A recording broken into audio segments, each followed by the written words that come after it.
এখনো দেশে ফেরার জন্য ট্রাভেল পাসের জন্য আবেদন করেননি বিএনপির ভারপ্রাপ্ত চেয়ারম্যান তারেক রহমান। মঙ্গলবার পররাষ্ট্র উপদেষ্টা মোহাম্মদ তৌহিদ হোসেন আরও বলেন, চাওয়া মাত্রই তারেক রহমানকে ওই পাস ইস্যু করা হবে। এছাড়া ভিভিআইপির মর্যাদা পাওয়া বিএনপি চেয়ারপারসনকে দেশের বাইরে নেয়ার সিদ্ধান্ত হলে সকল ধরনের সহযোগিতা করবে সরকার বলেও জানান তিনি। রিপোর্ট করছেন সুফিয়ান ফারাবি।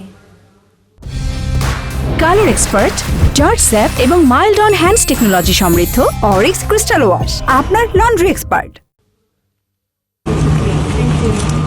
শারীরিক নানা ধরনের অসুস্থতায় ভুগছেন সাবেক প্রধানমন্ত্রী ও বিএনপি চেয়ারপারসন বেগম খালেদা জিয়া। তাকে দেখতে ও আগামী নির্বাচনে অংশ নেয়ার জন্য দলটির ভারপ্রাপ্ত চেয়ারম্যান তারেক রহমানের দেশে ফেরার গুঞ্জন শোনা যাচ্ছে। জানা গেছে, দেশে ফিরতে এখনো তারেক রহমান কিংবা তার কোনো প্রতিনিধি লন্ডন হাই কমিশনে যোগাযোগ করেনি। পররাষ্ট্র উপদেষ্টা জানান, চাওয়া মাত্র যে কোনো সময় ওই পাস ইস্যু করবে সরকার। উনি চাইলে ইস্যু হবে। এখনো চান নাই?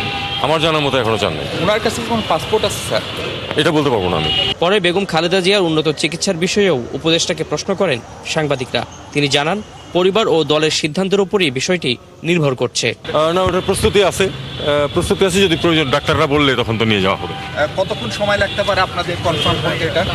না, এটা তো আমরা কনফার্ম হবো না। এটা তো ওই ওনার আত্মীয় স্বজন এবং পার্টির লোকেরা কনফার্ম করবে বাইরে নিয়ে যাওয়া হচ্ছে কিনা। অ্যারেঞ্জমেন্ট আছে। চিকিৎসকরা জানিয়েছেন, স্বাস্থ্য পরিস্থিতি অনুকূলে থাকলে বেগম খালেদা জিয়াকে বিদেশে পাঠাতে যায় তার পরিবার। সুফিয়ান ফারাবি, ৭১, ঢাকা।